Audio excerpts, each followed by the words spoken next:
Olá, eu sou a Georgina Angélica. Eu sou a Paula Cardoso. E damos as boas-vindas ao Tal Podcast, espaço de conversas sem guião que aproximam experiências e histórias de vida. É nos estúdios do Expresso que recebemos a nossa convidada de hoje, Ana Martins. Entre dados, cultura e comunidade, a Ana está a construir aquilo que muitos sistemas ainda não conseguem garantir: acesso real. Fundadora da Mela Supply, lidera uma plataforma que mapeia e conecta talento negro e lusófono, transformando invisibilidade em oportunidade económica. Em paralelo, dá corpo à herança cabo-verdiana com o The Femme Kitchen Group, onde a hospitalidade também é narrativa e identidade. Reconhecida como Opinion Leader pela Comissão Europeia, move-se em territórios geográficos e simbólicos com um foco claro: criar pontes onde antes só existiam barreiras. O Expresso apresenta o Podfest, pela primeira vez no Porto. Uma tarde de podcasts, grandes conversas e convidados especiais ao vivo. Inscreva-se já em podfest.expresso.pt, dia 29 de maio. Expresso Podfest, liberdade para ouvir. Bem-vinda, Ana. Olá. É só lá tão tímido. Bem-vinda. Não estava à espera de uma introdução tão boa. Pensei, essa sou eu. Esta és tu. Sim. Obrigada por me receberem e obrigada pelo convite também. Ana da Femme Kitchen. Quem eras antes de te tornares a Ana da Mela? E a Ana do Femme Kitchen, né? E a Ana que da Femme acontece os dois ao mesmo tempo. Exato. Então, eu vivi em Inglaterra durante 5, 6 anos, onde eu me formei em Relações Internacionais e Estudos de Conflitos, e na altura era a minha vontade, né? Eu queria seguir a carreira de Relações Internacionais, assim uma grande ambição era a parte da diplomacia. Mas depois com o passar do tempo fui percebendo as barreiras que acontecem nestes setores, não é?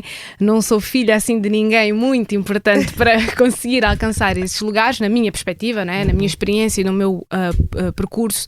E então rapidamente comecei aqui também a abraçar outros interesses, não é? Enquanto vivi em Inglaterra foi para algumas empresas de tecnologia, na parte da administração, e depois houve ali uma altura que tive que voltar para Portugal por motivos familiares, e foi quando eu trabalhei na Embaixada dos Estados Unidos como estagiária, não é? E na altura estava muito excited porque consegui pelo menos ter um pezinho dentro do mundo que eu gostava, mas depois foi ali na altura entre Hillary e Trump em que basicamente nós sabemos o que é que aconteceu logo de seguida, e eu já não podia continuar porque depois o staff mudaria, não é? E então já não conseguia continuar com um possível trabalho fixo. E depois trabalhei na Universidade Católica, na Business School, na parte do Departamento de Relações Internacionais, e fui fazendo por aí durante uns bons tempos, até que surgiu esta vontade da minha mãe de expandir o negócio, o Femme Kitchen, que é agora, que na outra hora era só um espaço que era só dela, mesmo na porta ao lado, não sei como vocês já lá estiveram, mesmo na porta ao lado, e então ela tinha esta vontade de ter um espaço maior, e eu não estava também muito feliz em termos de carreira, ou seja, não sentia que queria conseguir, se calhar, entrar naquilo que realmente me movia, e não estava-me a sentir movida no meu trabalho atual e na forma como nunca tinha tido uma experiência profissional em Portugal, sempre trabalhei fora, habituei-me um bocadinho à forma de trabalhar fora, e estava-me ainda a ajustar ao mundo corporativo daqui, e não me conseguia mexer. E então pensei para mim, olha, por que não abraçar um projeto de família, não é? A minha mãe é a minha inspiração, não é? É a minha mãe, não é? E é a minha melhor amiga também. Sei que às vezes dizem que os pais não são melhores amigos, mas a minha mãe é mesmo tipo a minha sócia agora, não é? E então eu decidi, tipo, por que não dar este passo juntamente com ela, e o objetivo era literalmente transformar isto tipo num negócio familiar, que também entraria os meus tios, que a minha mãe, eles são 6 irmãos, um já faleceu e ela é a mais velha, e depois os outros estão sempre ali também ao pé dela, e então seria o nosso projeto familiar para todos, não é? E eu disse, ok, why not? Na altura recebi assim algumas críticas, né? De pessoas de acharem, mas estudaste isto tudo, fizeste isto, foste para os Estados Unidos, porque eu também fiz um semestre nos Estados Unidos. Ou seja, na cabeça das pessoas tiveste este percurso tão brilhante, não é? Até agora, mas porquê agora vais para a restauração? E eu disse, por que não? Porque é um espaço que vai ser meu, vai ser da minha família, vai ser uma continuação do legado da minha mãe e também do legado da minha avó, não é? Que não teve nem sequer a oportunidade de viver o que nós vivemos agora, não é? Este conforto, esta vida mais estável, menos cansativa, não diria, mas pronto. Mas sem aquela correria, né? Na altura quando ela veio, imigrante, não é? Com 4 filhos na altura da primeira vez que ela veio, não foi fácil, nunca teve uma vida fácil. E eu disse, por que não fazer parte desta história bonita que nós vamos ter, né? Na nossa família e abraçar o Femme Kitchen. E pronto, esta era eu, né? A tua avó veio de Cabo Verde. A minha avó veio de Cabo Verde, sim. De que ilha? Da Ilha do Fogo, mas depois também teve muito tempo na Ilha de Santiago, na praia, e depois veio para Portugal. Primeiro veio sozinha, segundo o que a minha mãe conta, não é? Ela veio sozinha e veio ver à procura de uma vida melhor, né? Logo após. E depois foi buscar a minha mãe e os meus 2 tios mais velhos, né? E depois os outros meus 2 tios já nasceram aqui em Portugal. Eu estava a ouvir-te a falar sobre relações internacionais, não é? Esta vontade que tu tinhas de entrar aqui na resolução de conflitos e quão estamos precisados disso. Portanto, ias ter aí muitos clientes. Mas também referes que percebeste, não é?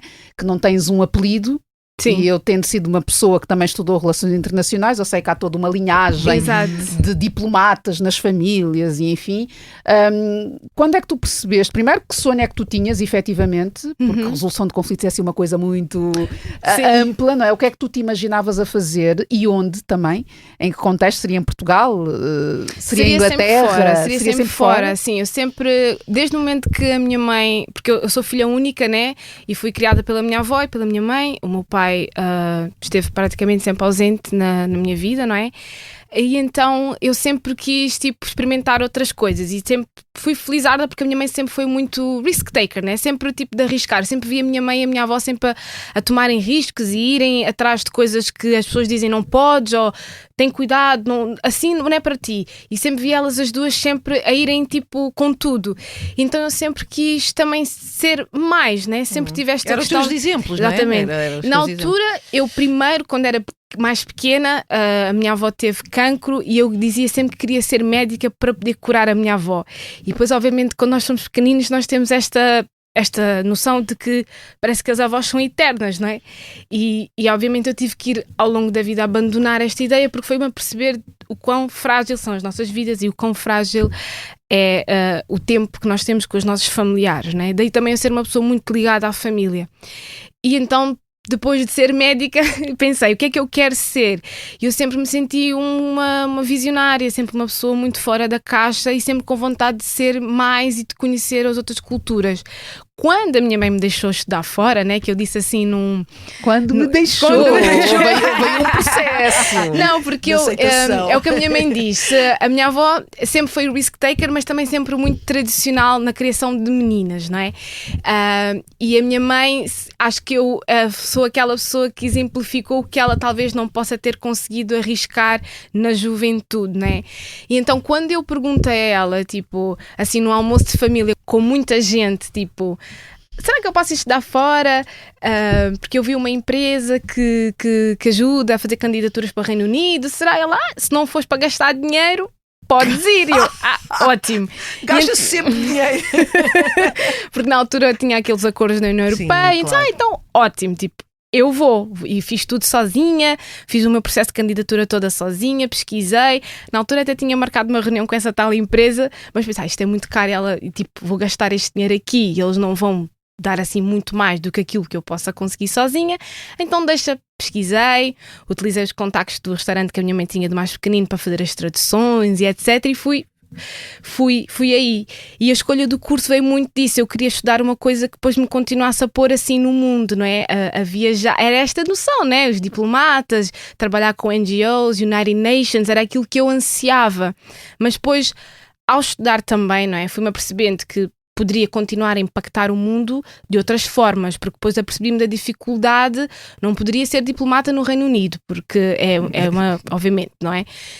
E em Portugal, depois tinha esta questão, ainda vim, tentei fazer o exame, mas pensei... tu fizeste cheguei a fazer, não passei...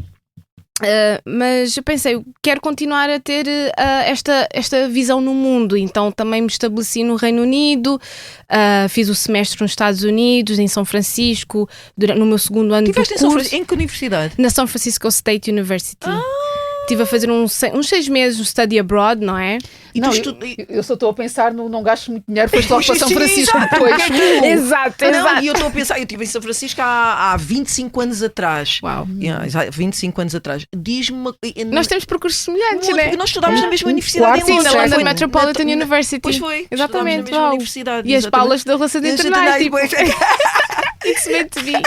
Pois, o meu foi mais local, mas pronto, é o que temos. Mas foi no ISCS? Pois.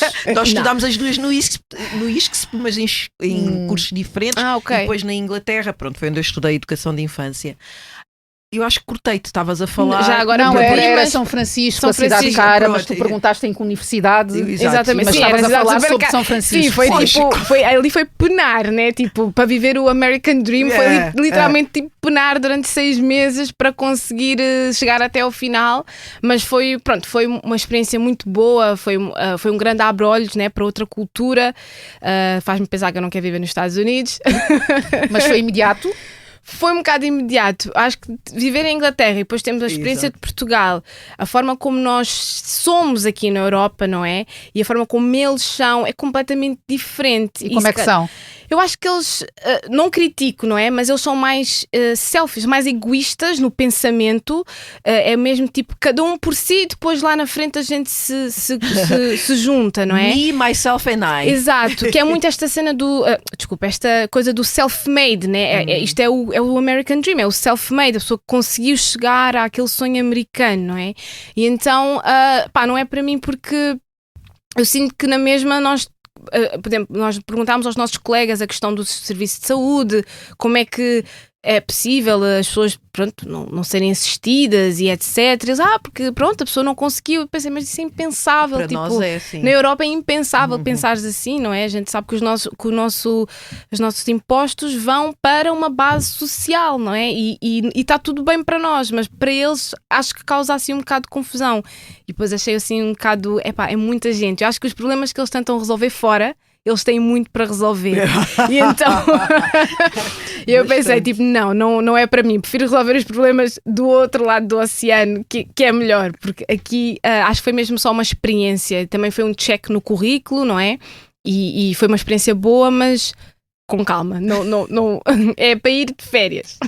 Sim. Fiquei com esta pergunta. Tu disseste que voltas para Portugal por motivos familiares. Sim, o meu padrasto tinha sido diagnosticado com demência frontal e eu vim também para dar este apoio à minha mãe, porque sendo filha única também eu sei que não é fácil ter esta questão. E também poderia não estar logo na hora, mas estaria perto. Nunca quis fazer a vida toda no Reino Unido. E então, aquele foi um momento, se calhar, era volta para casa e vim e fiquei junto da minha família e também tenho uma família grande.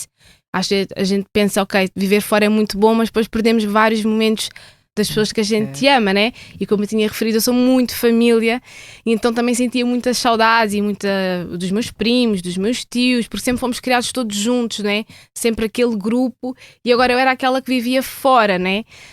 A que dava orgulho à família, mas a que estava sempre fora, sempre tipo à nora de tudo o que se passava na família. E então foi esse o grande motivo que me fez voltar. Mas sim, foi uma decisão que eu tomei consciente e que queria, tipo, era o meu papel naquele momento. E era a altura para voltar também. Sim, também.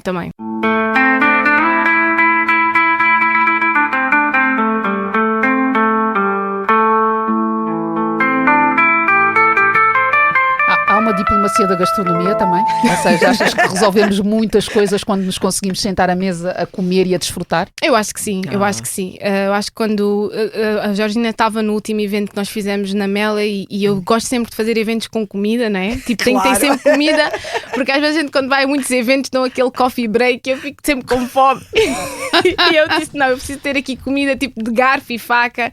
E então houve alguém até que fez este comentário que se nós nos sentarmos mais vezes à mesa como comunidade, a gente vai muito mais à frente, porque nós não fazemos isto tantas vezes, né? Sentar à mesa, como eu fiz naquele evento de fevereiro, foi mesmo, vamos sentar à mesa e vamos debater, né? Vamos conversar com comida e vamos, como se fosse, até quando eu vi as fotografias, nós parecemos tipo uns primos em casa, tipo num convívio familiar, parecemos ter uns primos em casa, num convívio familiar a debater assuntos.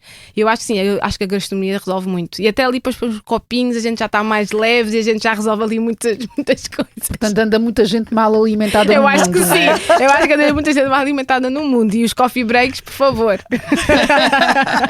Olha, estamos aqui a falar no teu percurso e eu tenho curiosidades a nível de idades, né? Tu já disseste que tiveste 5 anos em Inglaterra, também tiveste um semestre em São Francisco. Tinhas que idades nesses processos? Ai, meu Deus. Eu lembro-me quando... eu fui... Já foi há 10 anos? Já foi a mais? Não foi a mais, porque eu sou péssima com idades, até com a minha propriedade, mas eu lembro-me que foi ali um marco, porque foi quando eu fui estudar para o Reino Unido em 2012, eu agora tenho 33... Tenho 33 anos. Eu acho que sim. O meu namorado, se estiver a ouvir, vai pensar, ela outra vez não sabe quantos anos tem. Ou não queres saber? Não quer saber, quero continuar nesta e falar assim que eu tenho 30. Pronto, que tenho 30 e ainda não cheguei aos 5. Foi em 2012 que eu fui estudar, que fui estudar para o Reino Unido. E foi esse ano que eu vi o meu pai outra vez pela primeira vez. E na altura eu lembro-me que a minha prima, que vive nos Estados Unidos, dizia que eu não podia ir à discoteca porque ainda não tinha 18, não tinha os 21. Então tinha para aí 20 anos quando fui para o Reino Unido, e foi quando conheci também o meu pai. E depois no ano seguinte foi quando eu voltei para os Estados Unidos e já podia ir à discoteca com a minha prima. E foste? E fui. E pronto, foi mais ou menos essas as idades com qual eu estive fora e neste vai e vem dos estudos. Foi nessa altura que conheceste o teu pai? Sim, eu digo que foi conhecer porque ele foi-se embora, eu era muito nova. Eu acho que tinha para aí, eu acho que ainda não tinha 5. Isto aí a minha mãe vai saber melhor do que eu quando forem ao restaurante. Pronto. E nós tínhamos uma relação muito próxima dele, depois foi-se embora, sabe-se lá porque que ele decidiu se ir embora, e nunca mais vi ele. Estes anos todos nunca mais o vi, nunca mais só falávamos ao telefone, mas a nossa relação deteriorou-se bastante, não é? Ele não estava mais presente e fui criando aquela, sei lá, e quando falo sobre isto já estão a ver que já estou a ficar emotiva, mas não tem mal. E não tínhamos deixámos de ter aquela relação de pai e filha. Ele tinha, quando ele vivia aqui em Portugal, ele tinha um trabalho nos barcos e ele era tipo 3 meses no mar e 3 meses em terra, e era literalmente 3 meses em terra só, de férias, como se fossem umas mini férias, e era eu e ele, para cima e para baixo. A minha mãe ia trabalhar e era sempre nós os dois, para cima, para cima, para baixo. Depois quando ele se foi embora eu senti-me tipo, ok, esta pessoa tipo desapareceu. E era sempre pelo telefone, e depois era aquelas promessas, porque eu vou voltar, e ele nunca voltou. E quando surgiu esta oportunidade de eu estudar no estado, primeiro foi de ir para o Reino Unido, não é? Foi quando a minha mãe pediu-lhe algum suporte, não é? No sentido, ok, podes apoiá-la neste capítulo que ela vai tomar, não é? Porque é bom para ela. E foi aí que, ok, tudo muito bem. E foi aí que eu fui conhecê-lo. Okay? Ele depois pagou-me uma viagem antes de eu ir para o Reino Unido, não é? Umas semanas antes. E eu fui ter com ele, passado aqueles anos todos, fui vê-lo.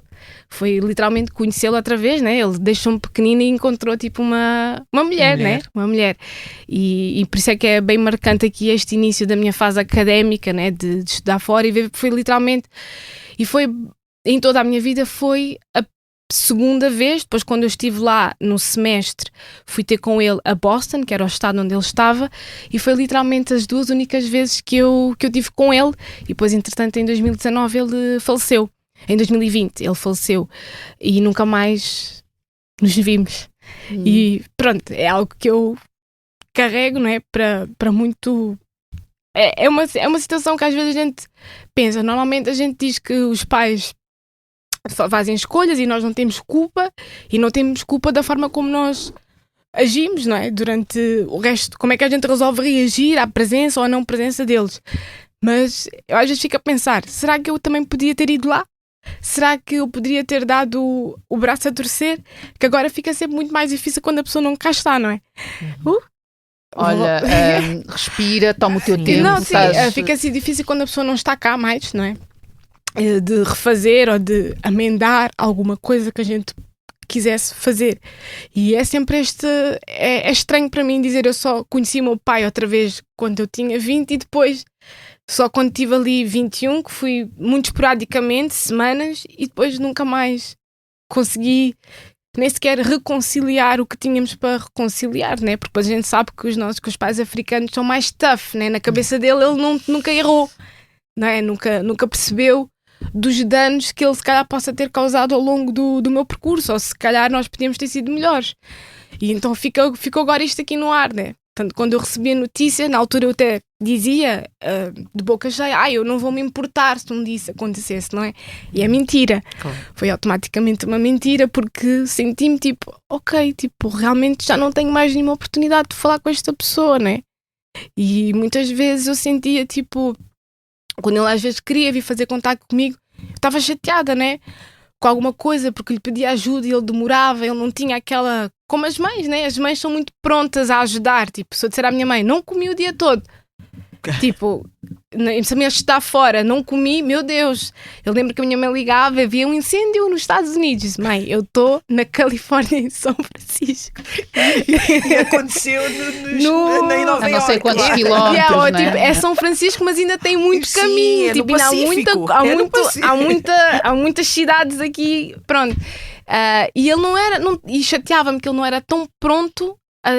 Parece que ele desaprendeu a ser pai. Nunca duvidei do amor dele, mas depois faltava aquela outra parte. E eu pensava, ok, mais na frente eu resolvo, e depois nunca tivemos esta oportunidade de resolver. Nós achamos sempre que temos tempo. Exato. E nas relações, pelo menos naquela que é a minha vivência também, é muito mais difícil de quebrar, não é? Cristalizações de afastamentos quando são de pessoas tão próximas, como são pais, familiares muito diretos, porque há uma expectativa, não é? De parte a parte, e de quem é pequenino, não é? Os filhos, que quando ela não se cumpre, acho que é muito difícil de tu não estás nesse lugar de cobrança, não é? E acho que é natural, e temos de, enfim, tentar, não é? Na medida das possibilidades, fazer as pazes com isso. Tu estavas a dizer que quando foste conhecer o teu pai, que ele encontrou já uma mulher. Sim. Tu conseguiste em algum momento olhar para o teu pai como um homem? E não apenas como o teu pai? Eu do meu pai, como é que eu explico o que eu senti? Eu senti que nós temos aquela expectativa quando um familiar vive nos Estados Unidos, está tipo... Todos temos. No sonho americano. Sim, exato. E eu senti que ele como pessoa, eu revi logo eu revi-lhe como pai, mas também revi-lhe como uma pessoa, consegui rever muitas qualidades nele. Uma pessoa humilde, uma pessoa que não... Imagina, ele sempre foi, como a minha mãe disse, sempre foi de festas. Isso ele sempre manteve, né? Adora uma festa, ele era muito conhecido, era muito amigo das pessoas, tanto que quando ele faleceu, as pessoas... Ou seja, eu recebi muitas mensagens de pessoas que não me conheciam, de físico, que eu não conhecia, mas que elas me conheciam através do meu pai. E isso foi um grande conforto também na altura, porque pensei, ok, ele realmente me amava, mas não conseguia dizer. Eu revi ele consegui rever ele como o meu pai em muitas ações, não é? Lembro-me quando eu fui à casa dele e ele queria dormir ali ao pé de mim, e até foi a minha tia disse, não, então ela já é uma mulher, tipo, tens que dormir na sala. E ele tipo fez aquele clique, tipo, claro, tipo, já não é, que ele chamava maninhas, tipo, já não é a Aninhas, aquela pequenina que nós íamos para cima e para baixo, ou eu revestia-me de rapaz e ele íamos tirar fotos, fazíamos coisas assim, tipo, super aleatórias. E eu comecei depois a ver, tipo, mas porquê que nunca foste embora? Se não estavas assim tão imagina, com uma vida completamente transformada, porque é que nunca foste embora para o pé de mim, para o pé de nós, não é? Porque é que não regressaste? E nunca consegui perceber isso da parte dele. Eu acho que também fica aqui muito a questão do orgulho, não é? De ser um homem e depois de regressar para o seu país e se calhar não corresponder às expectativas. Eu acho que na altura que ele também deve ter percebido, ok, a vida avançou, elas já estão bem, já estão noutra, então não vai fazer sentido eu também voltar. E eu olhava, depois olhei para ele. Eu acho que pena não define, não é pena, mas olhei com um carinho, com paixão, com carinho, com paixão, exatamente, que é tipo, ok, talvez eu estava lá, estou ali, se calhar até estou bem melhor que tu, não é? Se calhar estamos bem melhor do que quando nos deixaste, não é? Na altura nós não ficámos bem, mas agora nós estamos bem, e parece que ele ficou ali, daquele mundo, e não ambiciou mais, e eu sempre lhe conheci como uma pessoa bastante ambiciosa. E acho que ele acabou por ficar ali muito humilde, muito na dele. Gostava de perceber quais seriam os planos dele para a frente, né? Mas sim. Então agora vamos... Eu quero perceber o que é que te levou a criar a Mela Supply. A Mela é muito a minha tentativa de ter um pouco de... Eu até hoje acordei com esta questão outra vez, e é uma coisa, como é que nós criamos tipo black leadership, não é? Como é que nós temos referências de liderança e de representatividade, e também como é que nós mudamos histórias de sucesso. Eu lembro-me na altura, quando eu decidi ter um restaurante, eu fui criticada porque as pessoas não reveriam o sucesso num restaurante, não é? As pessoas diziam, mas... Ou seja, e esta questão do sucesso... Às vezes, para nós, na nossa comunidade, é um caminho muito individual, né? Tens que ser a primeira médica, tens de ser a primeira engenheira, tens de ser a primeira advogada. E quando eu decidi, ok, não, eu vou ter um restaurante, mas vou ter o restaurante, não é? Não desmerecendo nenhum restaurante por aí, mas eu quero ter o restaurante, aquele que fica na cabeça das pessoas. Tipo, não é tão glamouroso, não é tão sucesso. E a Mela vem muito nessa questão de querer ajudar pessoas que estão a começar os seus negócios, ou talentos também, né, profissionais, a se reverem também como líderes e também a perceberem que podem ter um impacto na sociedade, não é? E na nossa comunidade. Eu gosto muito, às vezes sou chata porque tenho esta ideia, né, de que eu acredito que se nós juntos nós temos uma transformação muito maior e que há muitas coisas que já está por nós, da nossa comunidade, para resolver. A gente percebe e sabemos que temos muitas barreiras externas, não é, à nossa comunidade, que vão estar sempre lá e que, quiçá, que elas comecem a cair por terra a cada ano, mas ainda há muito trabalho interno para fazer. Então a Mela surgiu muito nesta inquietação na altura quando nós abrimos o restaurante, e depois em 2020 a gente sabe o que é que aconteceu, não é? O Covid-19, que eu percebi que esta questão do empreendedorismo é muito bom, mas depois também tem aquelas responsabilidades. Eu pensei, ok, onde é que estão os clientes agora que nós fizemos este investimento e agora mandaram-nos fechar as portas e não há ninguém, né, para atender, né? Tivemos uns bons primeiros 3 meses, de setembro a 3, 4 meses, né? De setembro a janeiro, mas depois de janeiro já começou as coisas a meio a descambar, né? Em março é o confinamento de 2020, sim. E eu senti que a questão do empreendedorismo era muito solitário. Na altura coincidiu também depois a perda do meu pai. E depois aqueles 2 anos foi uma grande pressão para mim e para a minha família e para o meu staff, não é? Foi uma grande pressão e foi quando eu comecei a ficar assim com a minha saúde mental e a minha autoestima muito em baixo, porque depois atravessei por várias perdas. Perdi o meu pai, ainda não tinha me recuperado do luto, acho que a gente nunca recupera, não é? Depois era o luto do restaurante, né? Será que isto agora depois quando abrir vai dar certo? E depois mais na frente eu perdi o meu cozinheiro, Esteves. Então foi muitas perdas atrás de perdas, não é? E então houve uma altura, como mulher negra que somos, a gente temos que nos agarrar, vamos nos agarrar. E eu agarrei-me e comecei a olhar muito para o self-care, tanto de uma forma interior como do exterior, né? Tanto na alimentação. Na altura até as minhas amigas estavam a fazer um plano de alimentação com o Salvador, que sim, é com o Salvador, exatamente. E então até eu disse, não quero nada disso. Mas depois até abracei e vi as mudanças, e então comecei a olhar aqui para o self-care, os produtos que são para a minha pele, como mulher negra, para o meu cabelo, a saúde, os alimentos, o que é que eu estava a pôr, que me iam voltar a dar aqui força, né? Para depois quando abríssemos portas, que eu fosse ok. E na altura até queria ter uma online shop com produtos black owned, com produtos de beleza, mas depois comecei a perceber que nem os negócios, nem eu estava estruturada no Family Kitchen, nem estas pessoas que têm estes negócios estavam realmente estáveis para ser, por exemplo, fornecedores de alguém, não é? Então foi aí que eu comecei a mudar a Mela para perceber então qual é a necessidade, qual é o impacto, e aí que a Mela é o meu bebé, o meu passion project, porque é aí que eu consigo ser também visionária, ajudar e estar ali pelo mundo, a contactar com outros negócios e com outras pessoas, a perceber como é que eu posso te ajudar. Tem sido um processo que eu tenho com feedback, não é? As pessoas, olha, isto não faz sentido. Perceber que também não é fácil vender dentro da comunidade ou de entrar com este mindset dentro da nossa comunidade, que às vezes há pessoas que não percebem a importância, não é? Ainda, mas vão perceber na frente. E a Mela tem sido vindo isto, um bocadinho na base do feedback. Comecei com workshops, com pequenos eventos, networking, até eu perceber exatamente como é que eu consigo ainda ir mais a fundo. E aí começa esta questão dos encontros para debater, porque eu estava a criar a Mela numa visão muito minha, daquilo que eu gosto e aquilo que eu vejo lá fora, de não sei o quê, mas eu não posso impor isso às pessoas que estão aqui. Eu preciso perceber como é que quais podemos são as necessidades, não é? E como é que eu crio com elas, né? Como é que elas se sentem e ir dançando também essa música. E foi daí ter começado este ano com um evento a perguntar: somos uma comunidade ou não? Se somos, o que é que podemos fazer? Se não somos, como é que nós podemos ser? Se é para ser, se não é para ser. E daí, agora estamos a planear o próximo, que é foi o que foi o pedido, não é? Partilhar conhecimento, partilhar experiências, sermos mentores uns dos outros, porque eu acredito nesta coletividade que é muito importante, porque eu acho que é necessário criarmos aqui uma comunidade mais coesa. Eu não acredito quando as pessoas dizem não há talentos, não conheço outras pessoas diferentes. Quando às vezes eu me queixo que não há representatividade, não é porque a pessoa não sabe ou que não há talentos. Eu acho que apenas não estamos ainda coordenados entre nós. Eu gosto sempre de pensar entre nós, porque os outros problemas há muitas mais pessoas que estão a resolver a parte exterior, e eu tento fazer a minha parte no interior, com a comunidade. Como é que eu consigo, naquilo que eu sei, alavancar a comunidade no modo geral.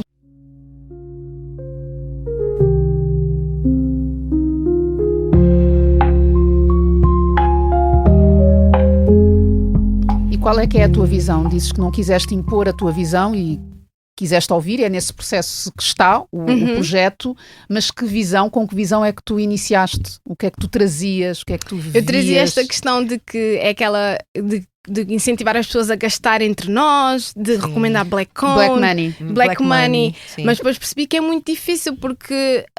Qual é que foi o obstáculo? Além desta questão que tu já disseste da capacidade e depois de entrega, que é uma questão, não é? Sim. Portanto, não vale a pena estarmos a abrir muito que depois não temos capacidade de dar resposta. Eu acho que é um bocado o nosso mindset ainda como comunidade está um pouco fragmentada, não é? Esta questão, como é que eu digo? O sucesso às vezes é muito individual, como eu estava a dizer no início. Somos os primeiros a fazer isto, a ir para ali, a fazer não sei o quê, e depois a gente não há esta transferência de como é que o outro, como é que eu vou ter contigo aí nesse escritório que tu trabalhas da alta, não é? Como é que eu vou? Não há muito essa transferência. Às vezes não há esta audácia das pessoas também quero ir lá onde ela foi, ou às vezes há pessoas que são mais gatekeepers, né? Dentro da nossa comunidade é isso, nós temos várias personas dentro da nossa comunidade, que é os que não perguntam, os que não querem arriscar, os gatekeepers. Depois há pessoas que realmente, olha, anda para cá, mas também a pessoa não quer aguentar aquele processo que é chegar até lá, e eu acho que é isso, esta fragmentação que ainda existe do nosso mindset, de que juntos nós realmente somos fortes. Acredito, se calhar, porque ainda nunca vimos isto representado. Talvez seja difícil a gente idealizar na nossa cabeça. Será que vamos ser mais fortes ou não? E foi aí que eu comecei a perceber, ok, como é que eu começo a falar? Porque na altura, quando eu fiz a Mela voltada para a beleza, nem era muito na venda de produtos, era de perceber bem-estar e de explicar às pessoas que somos uma comunidade negra que mais consumimos em termos de beleza, mas os nossos serviços não correspondem ainda às nossas necessidades, e que nós já somos gastadores, nós já temos dinheiro para gastar com bem-estar. Então, se os nossos negócios estiverem à altura, o dinheiro vai ser transferido automaticamente para nós. E depois temos essa questão, né? Há pessoas que entregam um bom serviço, outros não entregam um bom serviço, né? Depois é todos aqueles dramas. Já tive muitas conversas sobre isso, porque é que nós somos tão exigentes connosco, dentro da nossa comunidade, e temos tantas más experiências fora, que é a maioria, é o que mais acontece, e não temos este pensamento do, pronto, nunca mais vou fazer negócio com uma pessoa branca. Isto não existe. Não existe, aliás. Exato, e era isso que é isso que eu andava a gritar com as meninas do salão, tipo, veio as minhas formações de customer service, né? E elas não vinham, mas vinham outras pessoas de outros nichos que percebiam. Foi aí que eu comecei a perceber, calma, isto ainda é mais interno, ainda mais maior. Profundo. Então, há aqui um grande público, não posso só falar para a beleza, porque afinal até havia outras pessoas interessadas, né? Então disse, espera aí, deixa falar com quem está interessado e depois vamos ver se os outros vêm atrás. E foi esta fragmentação que eu vejo, nós falámos isto no evento, que é, quando há queixas, não vamos lá para fora, vamos tentar resolver cá dentro. Tem que ser resolvido internamente. Não é? Eu lembro, a minha experiência, quando eu vou a aquelas lojas, tipo de Continente, tem aquelas lojas de beleza fora para comprar produtos. Quando eu vou lá, pergunto, olha, sabe-se dizer se este produto é bom? Sim, as outras meninas levaram. E fica a pensar, mas outras meninas quem? Porque existe dentro do cabelo, do nosso cabelo, né? Tem o meu, vários, tem desde os 2 dos cacheados, tem desde os 2A até aos 4C. Fico, mas outras meninas quem? Pois também percebo, ela não vai sentir desconfortável a vir-me explicar exatamente. Mas depois, ok, mas porquê que não há uma loja de produtos africanos que seja nossa, que seja boa, que eu possa ir lá receber um aconselhamento, não é? Foi daí que começou esta inquietação, tipo, como é que nós começamos a criar mini líderes? E daí a Mela de hoje é isto, é tentar passar, é a minha tentativa, não é? Eu não sou a resposta e nem quero ser a resposta, mas é tentar criar esta leadership, mas nós nos reconhecemos como líderes dentro dos nossos nichos, não é mudar quem somos, não é? Olha, agora vais ser empreendedor. Não, no teu trabalho das 9 às 5, como é que tu fazes este advocacy, não é? Como é que tu mostras quem tu és, sem teres que mudar de trabalho, não é? Mas dentro do teu trabalho, como é que tu causas impacto que também vai nos beneficiar a nós? Não é? É isso. Não sei se me estendi. Não. Eu estava a tentar perceber a que respostas é que chegaram, não é? À tua pergunta. Não é? Do somos uma comunidade. Era essa. Eu acho que nós não chegamos. Ainda está-se a construir essa resposta. Ainda está-se a construir. Desculpa, perdi. As pessoas não deram. Não, mas as pessoas não deram resposta. É assim, eu fiz um questionário antes. Um questionário antes, que foi muito bom. Fiz um questionário antes para que as pessoas sentissem-se confortáveis a responder à pergunta dentro das suas casas e darem as suas opiniões.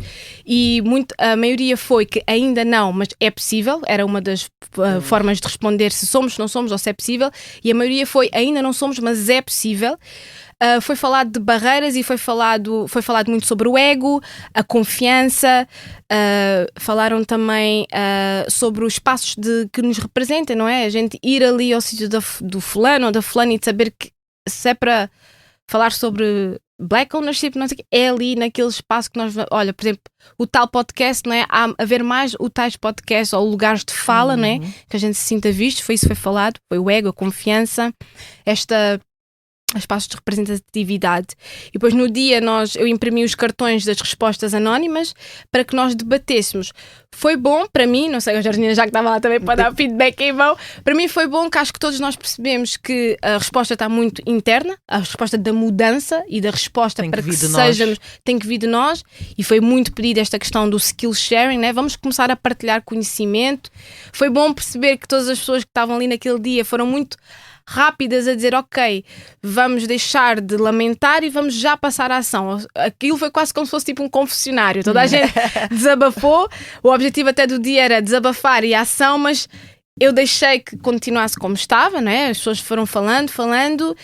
Então agora quando a gente se encontrar outra vez é mais ação, é mais ok, vamos partilhar conhecimento, mas também vamos perceber como é que a gente se pode se ajudar e alavancar aqui uns aos outros, os nossos negócios. Ou seja, ainda é um trabalho a ser feito e estou muito feliz com esta versão que eu encontrei, porque assim vai ser feito não só por mim, porque eu nunca poderia acarretar isto nas minhas costas, mas feito pelas pessoas que fazem parte deles, e a dar espaço também para que isso aconteça. E a questão da partilha de competências, sim, a mentoria, por exemplo, eu vejo muitos projetos de mentoria, sou mentora de outros projetos e é por aí que eu vejo também, porque eu às vezes preciso de um business expert, mas se houver dentro da comunidade que eu sei que me pode ajudar a alavancar o meu projeto, se calhar é por ali. E se for um mentor que tem experiência e que me sabe orientar, fixe, porque não?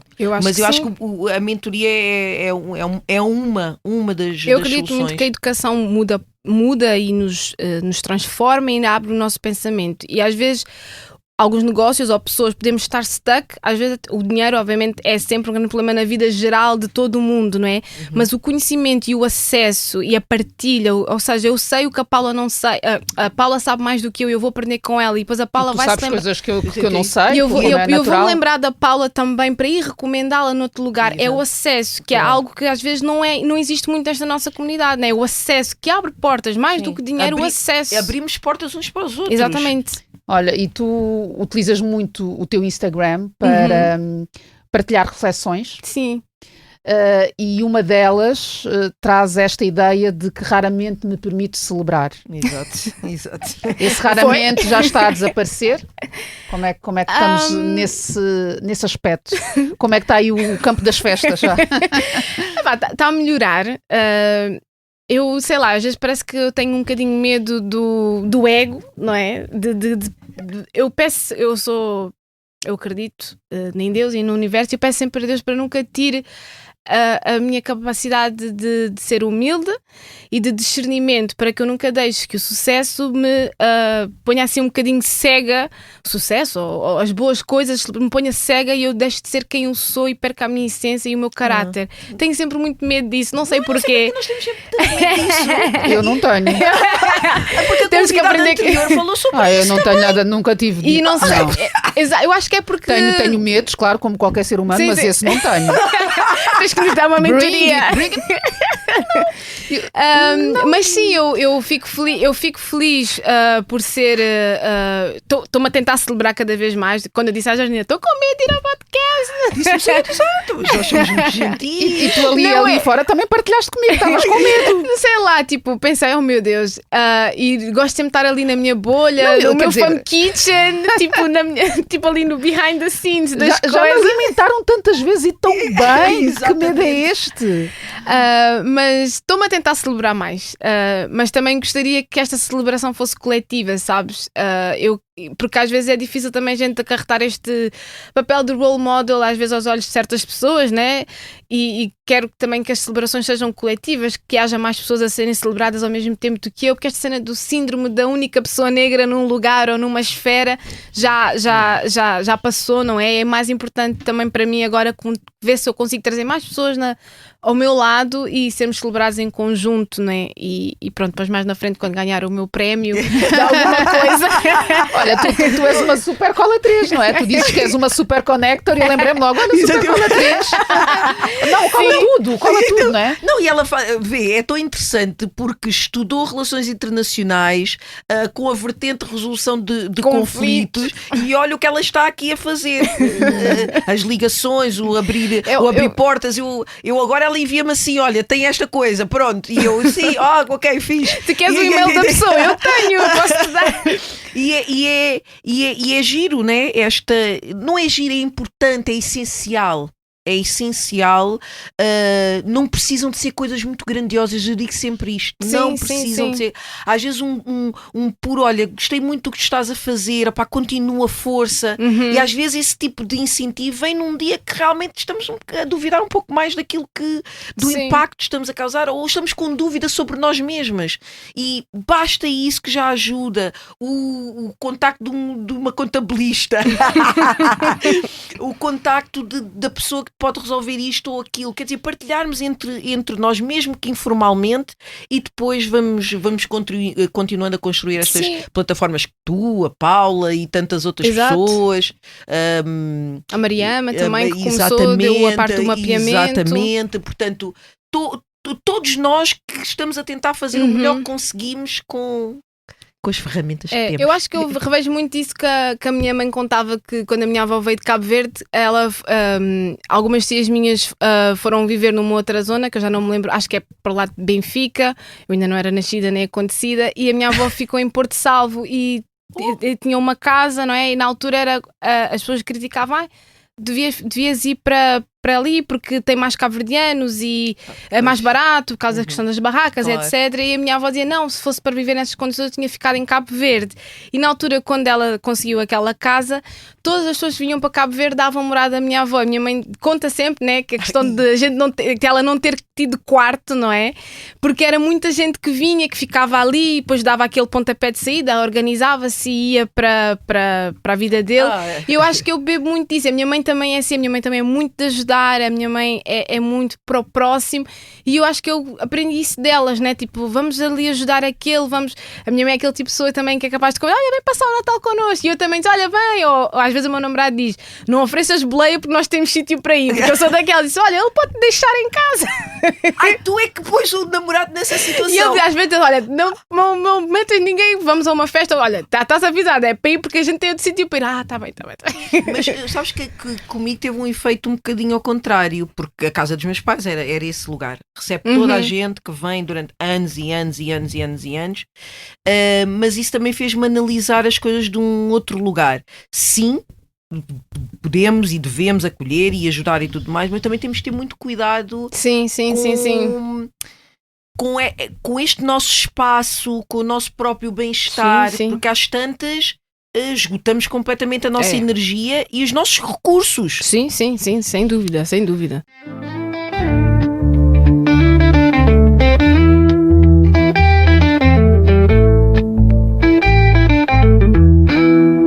Olha, e estás a falar sobre esse ajudar que é muito próprio da tua família e pedir ajuda. Pedes?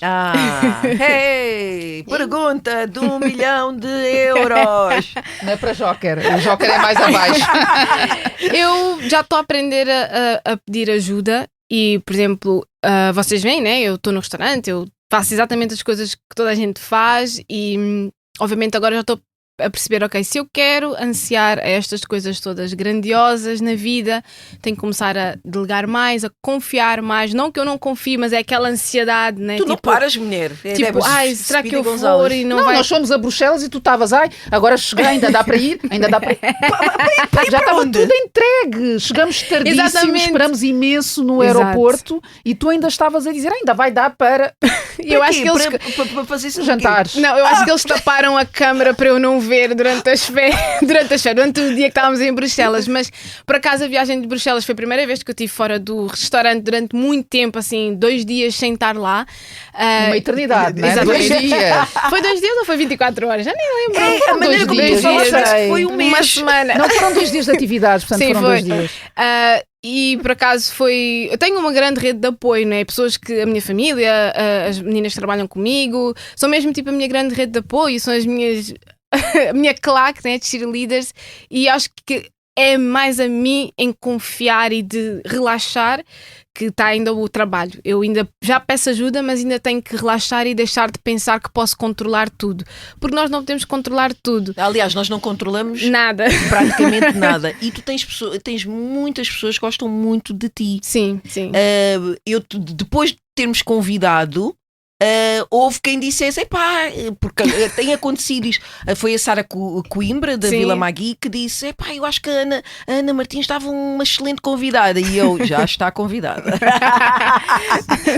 Sim, é que às vezes é como a Paula estava a falar, né, de nos celebrarmos, às vezes na correria das coisas, e estamos a fazer tantas coisas para os outros, nós não percebemos o impacto que temos na vida das pessoas, né? Às vezes também recebo muitas mensagens quando as pessoas vêm nós a remodelarmos as casas lá no norte, não é? E as pessoas ficam muito orgulhosas e querem ver o resultado final, e eu fico a pensar, olha, se calhar, tipo, as pessoas sentem-se motivadas, né? Há pessoas que mandam mensagem, olha, também comprei, também estou a fazer igual a ti, e às vezes pensar, ok, realmente até estou a influenciar alguém pela positiva, né? Acho que é um bocado aquele medo de ser influencer e depois, sei lá, tipo, dá errado e a pessoa vem, então eu tento dar o meu disclaimer, Mas sabes que eu tenho aos influencers, não é? Que para mim tem uma conotação pejorativa, assumo. Sim. E depois há quem influencia, que são coisas diferentes, são não é? coisas complexas. Sim. E acho que que isso é muito inspirador também, não é? Tu perceberes que estás a levar a tua vida, não é? Porque estás a fazer as tuas escolhas e as pessoas ao verem-te, nomeadamente essa questão da casa, se quiseres falar um bocado sobre isso, estás a reconstruir, não é? Sim, nós temos uma casa em Oliveira do Hospital, que vai ser um Airbnb, e a minha inspiração, não é? É daí a questão do Fem Kitchen Group, a minha inspiração muito é o descanso de famílias, não é? E eu, há uns tempos atrás, tive esta realização, não é? Que do conforto que eu e a minha família vivemos agora, e o que eu ouço da minha mãe e dos meus tios, né? Da dificuldade que foi para eles, como é que foi, não é? Até agora. E a minha mãe fala muito disso, né? Gostaria, por exemplo, que a minha avó estivesse viva para poder experienciar as coisas, né? A gente viaja, a gente vai, faz uma festa, vamos todos lá para cima, para a casa que nós temos no norte, e estamos todos lá em família, e é um descanso, não é? A família do meu companheiro também vem e eles sentem-se bem. E eu comecei a ter, ok, às vezes nem muita gente tem esta possibilidade de fazer isto, não é? De sair da sua casa e ter uma casa fora. Eu antes não tinha, não é? E eu pensei, uau, é um privilégio, não é? E é bom termos conseguido ter uma casa que a gente diga, olha, vou para a terra, né? Como os portugueses dizem, vou para a terra. Ele está a olhar para mim. Vou para a terra, e pensei, realmente esta questão de ter casa na terra faz toda a diferença, porque a gente voltamos... Isto foi o momento de Gustavo agora aqui, está bem? Só para vocês saberem quem é que é ele, não é assim uma entidade estranha. A gente voltamos renovadas, né? Cada vez que a gente vai, nós voltamos renovados. Então esta casa, não é? É uma tentativa de também oferecer isto a pessoas, o descanso. Ainda estou aqui a pensar na minha cabeça, como é que eu vou resolver a parte da comida, não é? Como é que eu vou resolver a parte quando quem se instala no Airbnb não tem que cozinhar? Porque eu vejo, né, a minha mãe e as minhas tias, quando amor, vão... tu não tens de resolver tudo! Não, mas para dar assim uma experiência de cliente, tipo, que a pessoa sai de lá, tipo, Premium, relaxada, né? Tipo, não cozinhei. Mesmo. Porque eu fico a pensar, ok, a minha mãe e a minha tia, às vezes se elas não forem, a gente passa fome, né? quer dizer, enquanto houver papinhas e pão, ninguém passa fome. Não, mas os nossos convívios ali é sempre muito à base da mesa, né? Então eu quero o Airbnb, né? A casa que nós estamos a fazer, que eu estou na minha... os nomes são dados a primeira casa é a Casa Bonina, porque é a casa maior, e Bonina era a minha bisavó e ela tomava conta de todos, né? Tanto dos filhos como dos netos. E a segunda casa é a Casa Anita, que é o nome da minha avó, que foi a pessoa que não conseguiu descansar, e então esta é a casa que é no nome dela, que é o descanso. Aquilo tem um terrenozinho, dá para descansar, vista para uma serra. Então é aí é um processo, né? Porque as obras em Portugal está um caos, né? Ainda está ali meio que a movida a ferros, mas já está quase na reta final. Mas é ter o The Fem Kitchen Group, que também tem uma casa em que a pessoa, a experiência que tem no restaurante também pode ter numa casa, né? Também tem em Cabo Verde, não é? Ainda não. Futuros, já estou a profetizar. Já estou a profetizar. Já estou a profetizar. Já está. Cabo já estou a Verde. profetizar. A próxima será em Cabo Verde. Cabo Verde. Olha, Ana, já, pois é, estás a Já olhar para foi, mim, Paula né? Cardoso. Não, eu só tenho mais uma pergunta. E eu que estava tipo com medo, agora já não quer que acabe. Não, porque tu estavas a falar em descanso e eu sei que tu tens feito viagens em família, que também é uma novidade naquela que é a dinâmica familiar. Sim. Portanto, poupança, põem de lado. Não é? Exato. E o que é facto é que está a acontecer. Sim, a grande financiadora das férias em família é a minha mãe, né? Porque ela começa já desde o momento que ela decide um destino, ela começa a pôr um dinheirinho de parte, e nós todos temos que pôr. Ela não quer moedas, ela só quer notas. Muito bem. A partir de 5 euros para cima, porque na primeira vez que fizemos o milheiro das férias, as moedas deu um trabalho que não deu para trocar, ainda estão lá para trocar. Então pronto, a minha mãe escolhe sempre o destino. E começamos a juntar desde o 1 de janeiro com o milheiro, 5 euros, 10 euros, até ao final da viagem, e é paga assim entre família, todos, com 10 euros, 5 euros, cada um põe. Ela é mais disciplinada, ela põe todos os dias, nem que seja 10 euros, ela põe lá. É para se colocar diariamente. Diariamente, ela põe diariamente 10 euros, 5 euros ali, não é 100, 200, ela põe ali o dinheirinho e depois todos nós pomos. As moedas não quer, né? Quando há moedas, quando há notas, ela já está a reclamar, mas pronto. E é aí que nós fazemos as férias. Este ano não vamos de férias porque vamos tentar terminar a casa, então vamos dedicar também o budget e o orçamento a terminar a casa. Vamos fazer férias cá dentro, né? Também tem guerra, é melhor. Não. E há muitos locais. Muitos locais também, vamos usufruir, mas é assim que a gente faz as férias em família. E ela é que escolhe sempre os destinos, né? Qual foi o último? O último foi o Vietnã. E as pessoas pensam que eu é que escolho, mas não, quem escolhe é a minha mãe. Ela é que marca, ela faz sempre, começa a fazer aquela pesquisa online. Eu até pensava, isso um dia vai ser um scam, a gente vai chegar lá, não vai ter sítio para dormir, mas dá sempre certo. Ela começa a marcar, a ver os preços. Depois ela, nesta última, que foi até uma senhora vietnamita, era uma agência também bem local, não sei como é que ela encontrou, estava ali no WhatsApp, ela mandava, depois andava ali a regatear preços até encontrar um preço. Já temos uma conselheira de viagem. De viagens, pronto. Anteriormente tínhamos ido a Marrocos, né? Mas vamos sempre em família. Sempre quase todos. Quer dizer, a última quer dizer, a última foi Cabo Verde, mas a grande viagem foi Vietnã. Foi que fomos todos para o Vietnã. Quantos é que são? Vou sempre eu, a minha mãe, o meu tio, depois vai um primo, vai à vez, porque são muitos primos, não é? O meu companheiro, vou eu, o meu padrasto. Portanto, e a minha mãe. 7. Pronto, eu só queria assinalar que o namorado passou a companheiro. Quer dizer, apesar de não ter pedido em casamento, apesar de ainda não. Como é que ele se chama? Joelson Afonso. Aí, Joelson já Afonso. Olha, o recado bem enviado. A próxima vez que te encontrar no Fan Kitchen temos de falar. Exatamente. E ela está com a idade de Cristo, 33 anos. Atenção. Exatamente. Atenção, momento de transição. Ana, muito obrigada. Obrigada. Não doeu nada. Correu bem, acho que correu bem. Espero que gostem em casa. Sempre preocupada com os outros. Exatamente. Não te preocupes. E como viste, a tua mãe dá bastante conta de todos os recados. Exatamente, sim. Planear a viagem. E aí consegues entregar. Portanto, é só continuar. É só dar o dinheiro no milheiro. Não, aplica isso, é no trabalho. Agora já começaste nas férias, agora é só para trazer para o trabalho. Olha agora a mãe substituta aqui a falar, para dar-te o recado. É isso mesmo, vamos lá.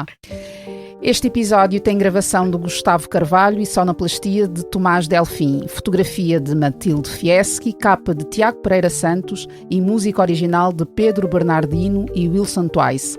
A coordenação é de Joana Beleza e Yuri Lopes Pereira e direção de João Vieira Pereira. Eu sou a Paula Cardoso. Eu sou a Georgina Angélica. E voltamos na próxima semana. Até lá, sigam-nos nas redes sociais e subscrevam a nossa newsletter em www.otalpodcast.com.